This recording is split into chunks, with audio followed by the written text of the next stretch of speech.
கேட்டுக்கொண்டிருக்கக்கூடிய உங்கள் அனைவரையும் கர்த்தராகிய இயேசு கிறிஸ்துவின் நாமத்தினாலே வாழ்த்துக்களோடு இயேசு கிறிஸ்துவனுடைய 811வது தேவச்செய்தி. சங்கீத புஸ்தகம் 75வது அதிகாரம் 6வது வசனம். கிழக்கிலும் மேற்கிலும் வனாந்தர திசையிலும் இருந்து ஜெயம் வராது, தேவனே நியாயாதிபதி, ஒருவனை தாழ்த்தி ஒருவனை உயர்த்துகிறார். அப்போ இந்த உலகத்தில் உயர்வு என்பது ஏதோ எங்கிருந்தோ தானாக வருவது கிடையாது. தெய்வம் ஒரு மனிதனை உயர்த்தணும்.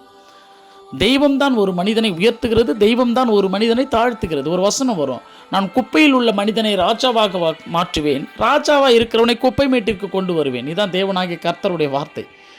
ஆனாலும் இந்த உலகத்திலே நிறைய போராட்டங்கள் இருக்கும், நிறைய ஒரு அதிகாரங்கள் இருக்கும், நிறைய மோசமான மனிதர்களை நாம் எதிர்கொள்ள வேண்டியிருக்கும்.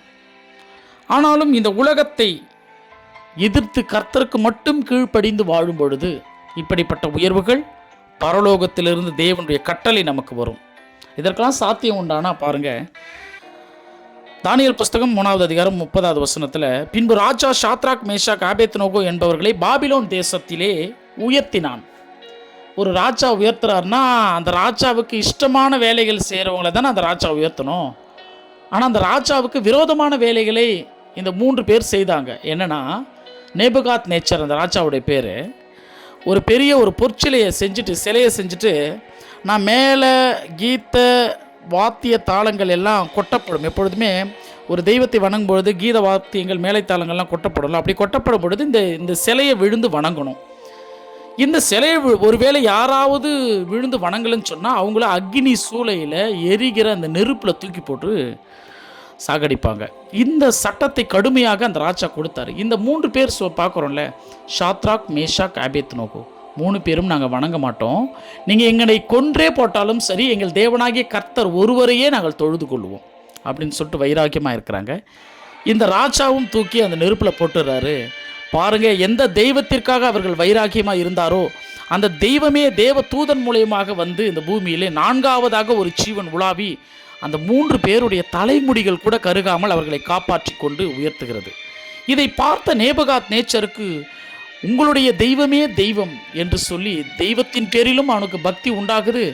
இந்த 3 பேர் எதிர்த்தாங்க பாருங்கள். இந்த 3 பேருக்கு மிகப்பெரிய பதவிகளை கொடுத்து அவர்களை அழகு பார்க்கிறான். அப்போ யார் உயர்த்தியது? நேபுகாத் நேச்சர் அவர்களை உயர்த்தினாரா? நேபுகாத் நேச்சர் பதவி கொடுத்ததற்கு காரணம் என்ன? தேவனுக்கு அவர்கள் உண்மையாக இருந்ததினால் தெய்வம் அப்படிப்பட்ட மேன்மையை அந்த 3வருக்கும் கொடுத்தது. இன்றைக்கு நம்முடைய வாழ்க்கையில் வெளி உலகத்திலிருந்து பாவமான நிறைய காரியங்கள் வரும். அதிகாரத்தின் மூலியமாக கர்த்தருக்கு விரோதமாக செய்ய சொல்லி அநேக விதமான நெருக்கடிகள் வரும். ஆனால் எதுக்குமே நம்ம தலை வணங்காமல் நம்ம கர்த்தருக்கு மட்டும் கீழ்ப்படிந்து நடக்கும் பொழுது கர்த்தர் நம்முடைய வாழ்க்கையிலும் அவர் ஏற்ற நேரத்தில் உயர்த்துவார். சாத்ராக் மேஷாக் ஆபேத்நேகோவுக்கு அப்படிப்பட்ட நெருக்கடியிலும் அவர்கள் கர்த்தருக்கு மட்டுமே இந்த பூமியில் செவி சாய்த்தார்கள், அவர்கள் உயர்த்தப்பட்டார்கள். நாமும் தேவனாகிய கர்த்தருடைய வார்த்தைகளுக்கு மட்டுமே, கர்த்தராகிய இயேசு கிறிஸ்து ஒருவரை மட்டுமே தெய்வமாக ஏற்றுக்கொண்டு இந்த பூமியில் வாழும் பொழுது இந்த உலகத்தில் தெய்வம் நம்மையும் உயர்த்துவார். கர்த்தர் அனைவரையும் ஆசீர்வதிப்பாராக. அடுத்த தெய்வ செய்திகளோடு நான் உங்கள் கிறிஸ்துவுக்குள் சகரியா சதீஷ்குமார்.